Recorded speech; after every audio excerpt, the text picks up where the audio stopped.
Good morning all. Thank you for joining us. I hope you all had a delicious barbecue feast last night. Good. We have an incredible day planned for you all, beginning with this incredible, I'll call it a Jetside table chat with Alexander Grant and Megan Gordon, the director of Ochi Projects. We're so grateful to Polly Ochi, to Alexandra, to Megan Gordon for joining us for this year's edition. And we're absolutely thrilled for these new paintings that Alexandra has made, produced, and presented here for this edition. Her first series in oil painting, if I'm correct. In a little while. In a little while. In a bit. And I will just tell you a brief synopsis of the schedule today. We are going to have the opening of JPW3 at the site of Martha Invitational's new foundation. So we're very excited about that. He produced these outdoor works specifically for the site. It's incredible with the way that they interact with both the light and the space, obviously the historical context of Martha, etc., etc. So that is from 4 to 6 p.m. We will have margaritas, most generously poured by Lalo Tequila, our favorite tequila. And just a quick direction, if you head towards Alpine, the site is a quarter mile up the hill. As you depart Marfa, there will be a Marfa Invitational flag, and it's Highway 90 and Golf Course Road, but you will absolutely find it. And so we look forward to welcoming you. The left. This is my mom chiming in. So. Thank you, Mom. Thank you, Mom. Thank you for being here. Still correcting me, which I appreciate. I'll slap on the wrist, and fortunately there are no coat hangers around. I love you. I think there's a couple more people coming in, which we're thrilled for them to join us, so come in and grab a seat. With no further ado, let me introduce one of my favorite artists, and certainly my favorite person. I absolutely adore. I've had the incredible opportunity of getting to know Alexander over the past 2 years now, because we were planning for this presentation for 220, which we all know is now 221. So over that time, I gained a tremendous amount of respect, friendship, camaraderie, and all those wonderful things. And I'm just so grateful for her friendship and for her being here today. I will let Megan Gordon introduce her, and thank you all for joining us. Enjoy. Thank you so much for having us. My name is Megan Gordon. I'm the director of Ochi Projects, and I'm thrilled to introduce my good friend, Alexandra Grant. We met 8 years ago, and since she came into my life, I feel like I learned so much from you, working with you in every capacity that is possible as a human.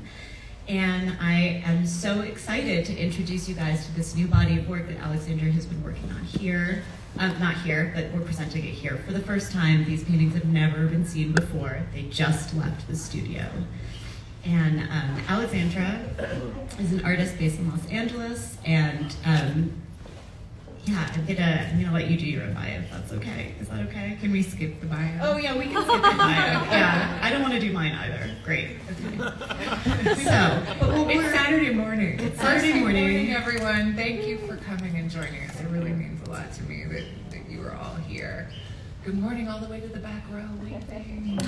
We're really thrilled you're here. So we can do a little bio, but I'm going to do it in a bit of an unusual way. So one of the greatest things for me about being an artist and being a woman in the art world is getting to mentor and get to know other artists and think a lot about we're already off script. This is great.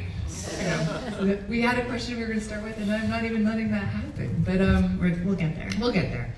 But it's just so important to think about it's a cause that I really care about, is the gender makeup of the art world. And so for me, I got to teach. I haven't taught in a while, but the last time I taught, Megan was my student.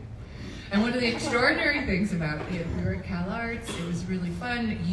I gave you permission to start a bar in your studio, which I don't think the other faculty members were terribly pleased about, that decision.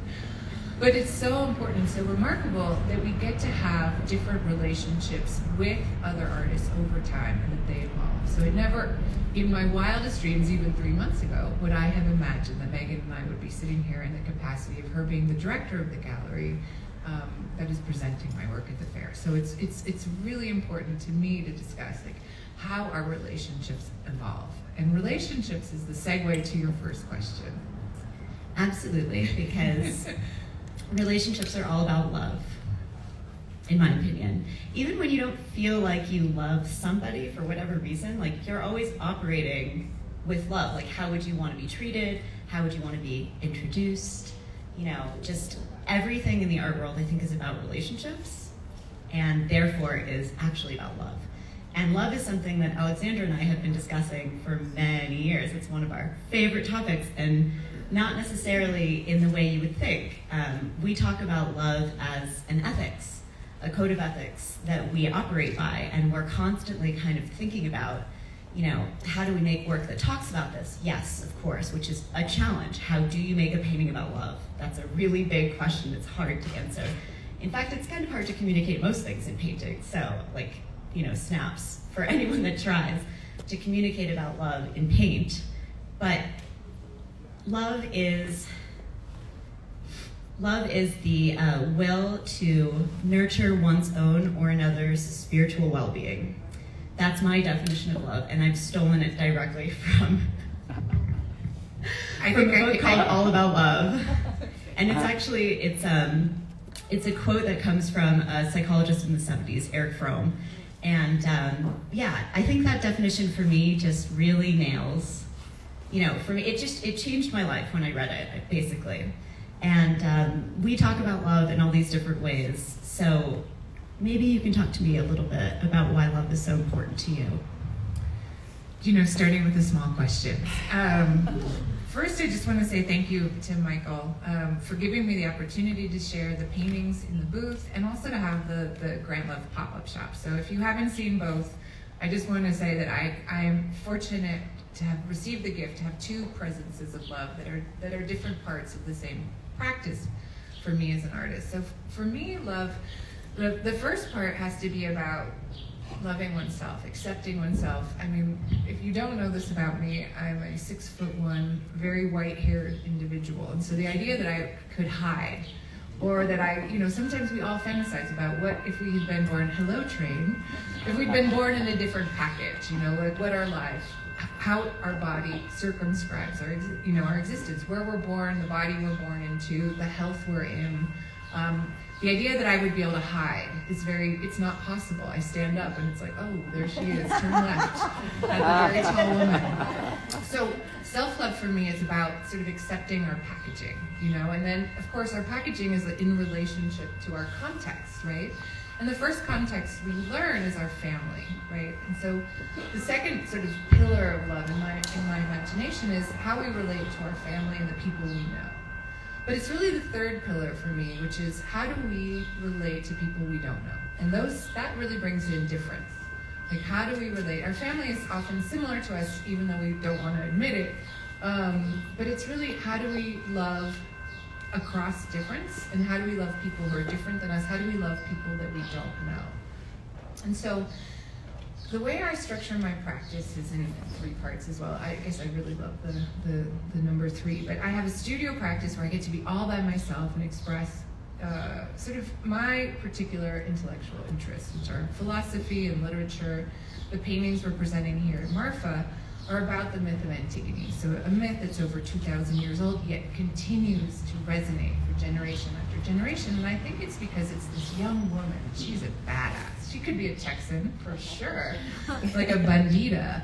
And she stands up to her uncle, who's the king of thieves, and says, basically, no, what you're doing, your rule of law, there's a higher law, and it's love. And the reason she's so mad, that she's so full of rage, is that he won't let her brother be buried because he's a traitor to the state. And he says, no. Or she says, no, I want to bury his body because God's law, or whatever higher law you believe in, he deserves to be treated equally. And for that, she's put to death. Definitely not a comedy, The Myth of Antigone. And I think it's been so important in the last few years, especially in the United States, as the political climate has been all over the map, to think about, well, what does love mean? What does it mean for a young girl to stand up to the rule of law and express something that she, isn't just legislated, but like what her civil rights are. And so that's what's going on here in the gallery representation. But then I have this Grant Love project, and many of you are familiar with it, and it's also an artist project. And to me, it's artists get asked all the time to support nonprofits. Like, I get asked probably once a week, can you donate a work to this auction? Can you do this? And I began, like many artists do, to feel a little bit resentful that my studio practice was constantly, like, the best works were being taken for auctions, and it just felt like, well, how do I then stabilize prices? I mean, it's a big issue. I want to be supportive. I want to be a civic-minded artist. I want to be someone who gives back and nurtures. So I decided, well, what if I create a prêt-à-porter line? So I have my collection, but what if I have a line? So I developed a love symbol, trademarked it, and then I make my own love works, but I also license it to other artists so I can help them, add to making a living. But then we sell these editions and we can donate them to every, unlimited amounts of editions to different nonprofits. So I'm very interested in fundraising, but more importantly, friend raising. And so friend raising is a kind of love. And what is that, Well, just to point out that, this model where you're talking about, yes, everyone wants to contribute to the greater good, to raise money for good causes. But what you're doing essentially is being inspired by Antigone and the word love and the concept of love, and redefining how the economy can support that better. Basically changing the metrics of the way the money is being moved around. And which also protects the artists, because they're not asked to, if you don't know, when you're asked to donate a work of art, the price goes out there, the price could fluctuate. It could, if you're at a fragile point with your career, it could really affect your career in a bad way, even when you're donating to a great cause or great institution. So this is a very common topic of conversation amongst artists. And so what Alexandra has been doing with the Grant Love Project is incredibly radical. And the fact that it's inspired by love and Antigone is, I don't think, something that people quite make the connection to, because honestly, there's always so much to talk about with your work alone, and then to kind of step out into these other organizations that you're working with. But in my opinion, it's like all of these different parts are working together in concert, which is so beautiful and so rare for an artist practice. I appreciate that. I think the word economy comes from the Greek oikos, which means home. And so the notion of having a domestic-based artistic practice, I mean, often, again, I just want to return to the idea of gender. I really think about, I want to be an artist who is a woman and who works as a woman would work in the art world. And I want to, when I first started the Love Project, I got a lot of, they weren't literal pats on the head, but people were like, that's so cute. And then we started giving away, $100,000 or $20,000, that the money became real, and it became, wait, this isn't just cute anymore. You're shifting what's possible. Philanthropy is so important, but it's also important that it be horizontal as well as vertical, that we create new modes. And more than anything, I wanted to give permission. When I was teaching at CalArts, I would talk a lot about entrepreneurship. It was a very dirty word, which is very funny because so many of the patrons of the arts are entrepreneurs. But there was this absolute hysteria about talking about entrepreneurship. And what I began to see was there was a real focus on Marxist philosophy and theory, which didn't really serve the majority of students in my classroom, who are women and who are people of color. And what I felt that everyone could understand and read Marx, which is wonderful, and you know, Marx's thought, but the skills that people really needed to understand is why it might be good to have an LLC as an artist, or why it's okay to sell your work and it's not about selling out. Or can we please speak about what it means when so many artists are heirs and don't have to think about money? And so for me, it's really important to talk about how dignity is tied to personal autonomy and to make it transparent as possible. So I try to live my life as someone who is part of a community first, right? That I take care of my back to self-love, family love, but then part of a community of other artists. And I'm like, this is how I'm going to do my career. And I'm going to have a painting practice that's radically solo. I love to make my work by myself. I love to think. It's where I get to be my, you know, inner child, read books, but I protect that for me. And then I have the Grant Love Project, which is absolutely about community building. And it's about teaching that entrepreneurship is not an ugly thing for artists to pursue. And then because, of course, I don't like to sleep, I, you know, in 2017 co-funded a publishing house, because I was like, you know, we need more opportunities that aren't just about receiving money, but are about, you know, getting language back into artistic practice. And then, again, thinking through, we're doing a new line of books at the company's called X Artist Books, and we're doing X projects. It's focused, 2 curators who are women of color curated 3 artists who are artists of color. And we realized, wow, the artists can't afford their own time to write their books.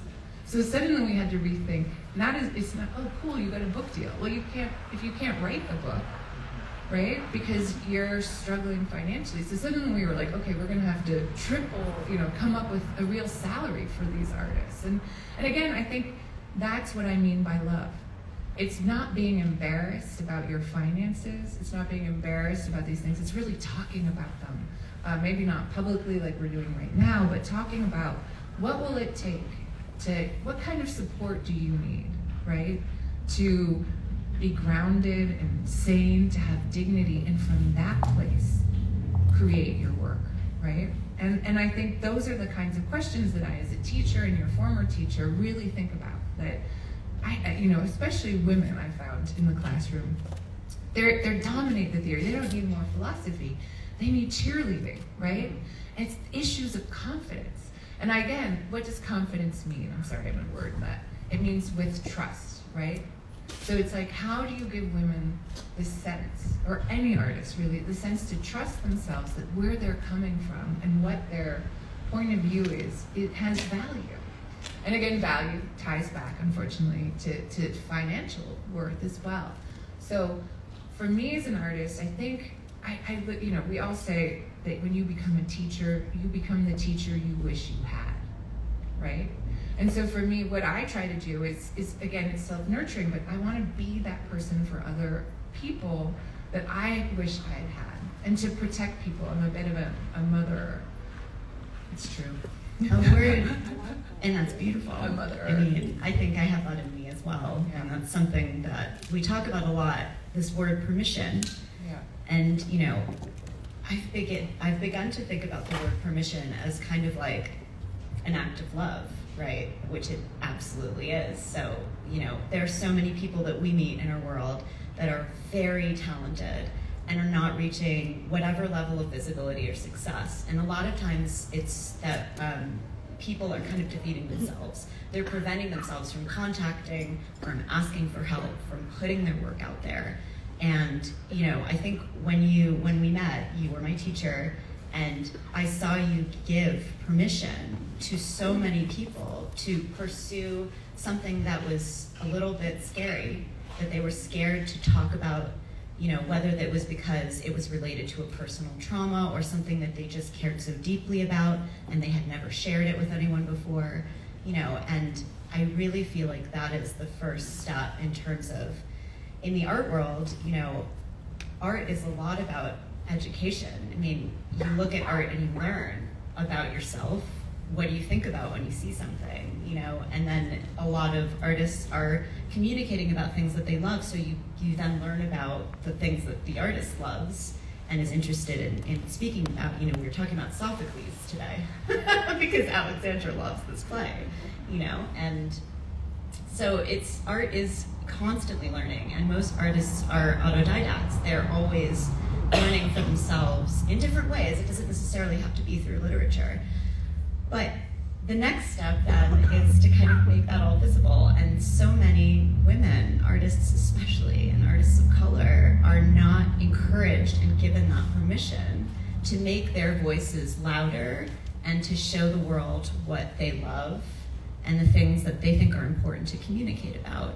And so that's something that I saw Alexandra do 8 years ago in a classroom, and then I myself started to do like very soon after that. And then, you know, now that I'm working with artists all the time through the gallery, through the various galleries that I've worked at in LA, it's something that I hold up as like, this is a pillar of who I am, like supporting people that have so much to say, have so much value to add to the world, and have not been given an opportunity. So, you know, to bring it back around to love, like, there was a performance here yesterday with all these questions. People were answering these very, like, vulnerable questions. One of the questions was like, what are you the most proud of? And in my head, I always immediately, like, the thing I am most proud of is the way that I love, you know? And it's just been so wonderful talking about these things with you, because I have been expanding my idea of what love is for 8 years since we met and started talking about it. But I wanted to come back and talk about the paintings, which almost all of them have the word love in them. And I was wondering if you could actually just repeat the phrase that Antigone says that has been recurring in all your work.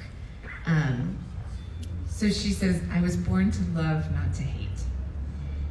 Which is very profound. And for me, it's not about, that phrase is not about putting love and hate as opposites, because I don't actually think they are, but it's about the choice we make.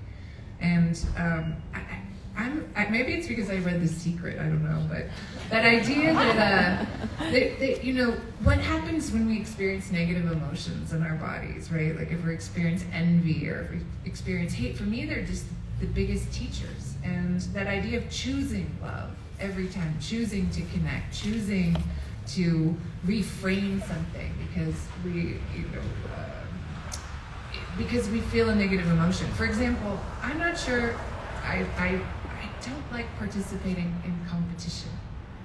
The idea, again, this is like this, the language of The Secret, the idea that the art world is scarce is part of what drives the market aspect of it, but I find it a very hostile environment to live and work in. So I would rather say there is no competition. Resources are infinite. My creativity is infinite. And I want to reverse engineer from my creativity outwards a world that I feel happy to live in. Now, part of why language and home are important to me is that I grew up moving all the time. I had a Scottish father, an American mother who fell in love in Nigeria. I was born in Ohio. It's very erotic. I moved to Mexico when I was 1, so I grew up thinking I was Mexican until I was 11. And then my mom told me that if I really needed to commit to being Mexican, that I would have to join the Mexican army, and we went to an army base. And I was like, no, I'm cool. I'll stick with the American passport.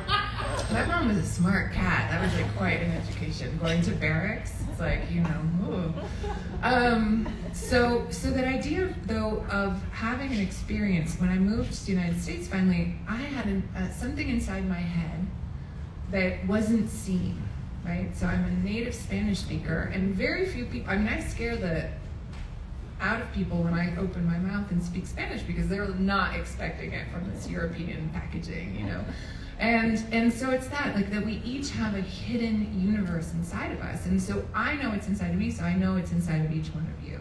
And my sense of what art is a trace of that creativity that each one of us has. And, you know, I often tell my students, especially in art school, this does not go over well with parents, but like, don't become an artist unless it suits your temperament, but please find a way to express your creativity in your life, whether it's through cooking or whatever it is. That is your job. Not to become an artist. I don't want there to be more angry, unhappy artists in the world. What I want is for there to be more happy, creative people in the world. So what love is for me is again, honoring what George Herms once told me as he was overwhelmed. We were publishing his book, that I was an idea volcano, which I kind of love, right? But this idea of infinite creativity, I want to reverse engineer a world from that. And then maybe, because I do it, a student of mine will do it for herself. And then she will have the ability to nurture the artists in her gallery, to think of a warmer space, one of non-competition, one of how can I help? And it's certainly Michael. Hello. One of the things about this fair that's been great is we've all rolled up our sleeves. You know, it's like, okay, we need to get from point A to point B, we need this, you know. What happens when we come together as a community with people we know and people we've never met before? And I think it really changes the environment. I don't want to be in toxic relationships. I don't want to be talking about having my work stolen. I don't want to, you know, I want people to buy a painting of mine, take it home and feel that I have created it through this dignity that excites them when I'm not there. I don't want to explain. I don't want to preach, you know, I want to be a spark, you know, and then everyone can be a spark in this paradigm, right?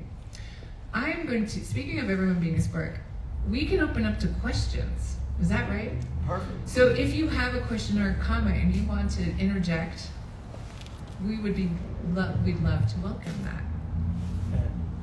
And I'll pass the mic. Yeah, if you like. anyone Perfect, have any perfect. questions, specific comments, want to hear about something? If you're good, just We shout can it go. out. Good to show. I'd just like to Perfect. say thank you. We're actually zooming and we're catching the feed for the state-based competition. And we have several young ladies that I know are really enjoying your speech. They said it's very inspirational. Oh, that's wonderful to hear. I mean, this is how it works, isn't it? I mean, one of the projects that I got to work on last year, it was very sad. I had a museum show at the Orange County Museum of Art, and no one saw it, which it was a common experience for other artists who did museum shows in the last year, except for a dance troupe, which was awesome, right? So the dancers got to go and interpret the work, and I have a beautiful dance video, which I'm happy to share with you. But in the museum, we put a pop-up shop, much like the one here at Marfa Invitational, and the idea was that we were going to raise money to buy artists of color, women artists of color, and bring them into the permanent collection. So even with the museum closed, we were able to raise a significant chunk of change. And what to me is exciting is that opportunity to say, well, look, here I am at the table. Why isn't so-and-so here? Why, you know, who else can we invite in? And I don't think we talk enough about how artists can be this force for questioning. Why, when I walk into a museum, do I not see art or artists who look like me? And so many people don't see themselves and don't see their communities, or see it only put in a museum because of politics rather than joy. And there's nothing wrong with politics and political art, in my opinion, but I would like, again, for people to see work made by people who look like them, that's made from a position of joy and life, and not just reacting to. Yes, we have social responsibilities, and I appreciate work that's made from that position, but I also think everyone should have the opportunity to make art from whatever emotional sector they want. So, I don't know where that just came from, but the coffee hit. Yeah, I mean, I think something that most artists have in them is this kind of like critical thinking, problem solving skills. They do it in their studios all day long, and they're doing it at all different levels, you know. So for a painter, it might be like this blue or this blue next to this color creates a psychological effect that you can't really, it's like, it's different from that blue, you know, and I'm trying to create an uplift, like, so they're problem solving all day long in their own studios by themselves in their own heads. But when you put artists at the table, they will problem solve anything for you. Like, they think outside the box. They do not think how other people think because they're doing it all day long, you know? They're constantly learning for their practice. And even if it's like this wood works better than that wood for this type of sculpture, you know, I really hope, I know there's been a lot of talk about this kind of like interdisciplinary collaboration, and in fact, CalArts, where we met, California Institute of the Arts, was founded by Walt Disney, who had a very specific idea of interdisciplinary collaboration, where actually it was everyone is kind of just, you know, laboring to create one person's vision. But I think what Alexandra has been doing, and what she was basically trying to instruct in the classes, very specific classes that she was teaching, was that all of the politics, all of the rules, all of the laws that we're living by, whether they're like actual laws or just kind of like things that we're all doing, societal codes, these are games, and we can change the rules. Go right ahead. Will your exhibition that was to be shown at Orange County be moved to another museum, I hope? I hope.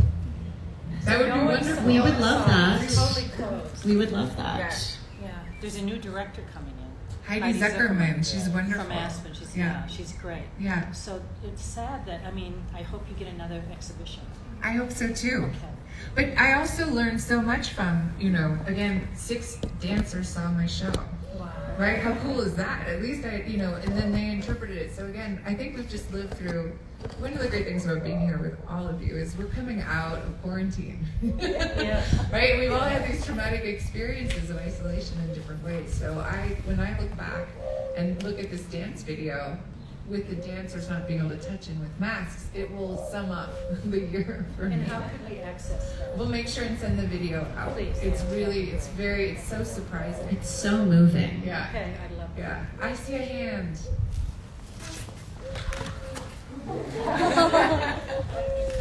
Hi, question regarding art therapy versus art as a professional form of expression, right, for a living. What's the difference between the two? Or is all art therapy? Please. Yeah. So what I heard of the question is that what's the difference between art therapy and art for a living? Okay. So to be totally honest, I have no idea what art therapy is. So I'm not sure how to answer that. What I do know is that I've given myself permission to fully express all my interests as an artist, and that touches on psychology, it touches on caring for others, but I'm not in the business of, I care deeply, but I'm not a professional healer. And so I would be very careful about that. I'm interested in healing for myself, and I am someone who will suggest. I'm a brainstormer. But I think art therapy is something very specific, and what I can imagine is it's to help people who have had medical issues or traumatic issues, and so I think there's at least that's my guess. And I think Not helpful. Many of the artists that we know that we're in dialogue with regularly, their art practices are very therapeutic for them, and I think that art is healing. I think it's healing just to look at it and to interact with it as a viewer, as an audience, but I think it's incredibly healing to just, use your body to make things in whatever way that looks. If you're using a computer or you're writing or you're painting, I would encourage everybody to make art, because I think everybody is an artist, can be an artist, and we use the word artists of the art world, and that's, a very specific idea, but I honestly believe there's, it's a different game that we're playing, with different rules, but you can make anything, and it's very healing, because what will you make your work about is, you don't have to answer that question, but you're gonna make work about something that matters to you, even if it's like flowers, I think it's. Well, I'm just going to stop you because I disagree. I don't think everyone's an artist, and I hope not, right? Please stop using that word, people. No, that is a career. Everyone is creative. Everyone is creative. Everyone is creative. And that's I right. think that creativity can go into just being whatever that looks like. And so being an artist, there's rules and parameters and a lot of judgment. And what my goal, especially in this talk this morning, is to think about who sets those rules, who keeping those rules in place benefits, and then why I strongly believe that I like to break rules, right? And that the way I'm going to do it, the revolution that I want to be part of, isn't one of, you're not listening to me thinking, wow, she's so full of anger and rage, are you? No. But I'm gently trying to say, why is that line there? Why are there certain people not in the conversation? And how do we gently make more room for ourselves and for others? Yes, question. For the writers you work with and artists for ex-artist books and also Grant Love Project, how do you identify them? It is a very intuitive process. With Grant Love, it's looking into the community of artists I already know, but then it's also, I was living in Berlin for 5 months last year, and I found a wonderful screen printer, and I said, look, I want to make a series of love prints. Are there artists that you love to work with? And so she recommended some wonderful Spanish illustrators named Gache de Jack. And so that happened very organically. I didn't set out to make those images. I found a person I really enjoyed working with who is a master printer, and then she suggested the collaborators. And we had similar values in terms of how we worked, and so the images came from a process that was an interpersonal process. And so that's the sort of organic way that I like to work. Here at the pop-up shop, we have 3 quilts by a quilt maker named Sarah Sink. We wanted to feature a Texan artist, and she's from Fort Worth. And Sarah wrote me an email that said, I love your love project. Have you ever thought about making, have you ever thought about making quilts? And I was like, oh no, never. And sure, give it a go. So again, it's that I get an email from someone will make something and send it in the mail, and I'll think, wow, this is absolutely, for me, the practice as a studio artist is very isolated. It's not that I get bored, but I'm worried that I become too introspective. And so, what I care a lot about is keeping my learning curve steep. And it's in working and collaborating with others that I get to learn. So it's often an interest that'll draw me to another artist, or especially with ex-artist books, caring about a specific topic and wanting to know more. I mean, what I suffer from a bit of magpie eye, oh, shiny, sparkly, oh, what other. So what a collaboration has is an ethics of getting shit done, right? So you're saying to an artist, we're gonna make a book about this, topic, and you have a beginning, middle, and end. And again, that's why I like having these projects, because it's a commitment to finishing, bringing into the world, finding people with like interests who might want to, buy a book or wear a hoodie. Like coming back to your pillars from before, you have to love yourself and be true to yourself. But then when you go out into the world, it's when you are yourself operating with love, like-minded people will find you. You'll find each other. It's just how it works. Speaking of finding things, could you be sure to tell us where your pop-up shop is in case we'd like to visit it while we're here? Well, first, Megan and Polly will be at the booth inside Ochi Projects here for the rest of the day and tomorrow morning, I believe. And then the pop-up shop is at 217 San Antonio, and it is the Marf Invitational HQ. It's over here. Indeed. The easiest instructions from here is a left, a right, and a left. Left, right, left. Left, right, left. You will have arrived. And please, if we're going to be interacting for the rest of the day here in Marfa, you can get my email. If you have a vision for something that needs to be brought to the world, I would love to talk to you about it. We can, I'll give you my email for when we leave Marfa. But I just hope that you know how grateful I am that you're all here, and that this is a long-term exchange. Thank you. Thank you all so much. I always learn from my dear friends, so thank you. I would love to invite you all to come to Polly Ochi's booth, to Alexandra, to view her work in the hall now following this most enlightening conversation.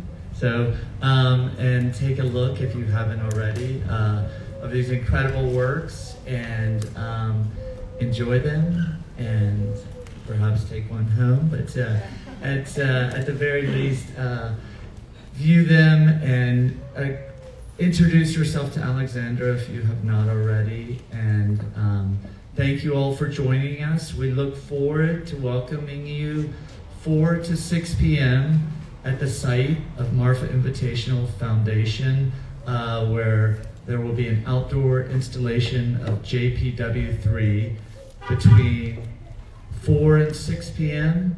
And again, that will be a left, right, left. Just a little further up the hill, it's about an eighth of a mile, just down the road. So you will indeed find it, and I will be looking forward to welcoming you all.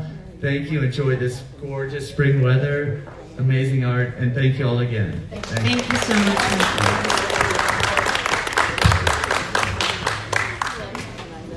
Oh, hi. Good.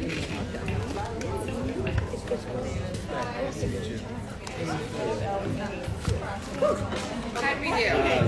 Is that all right? So, I want to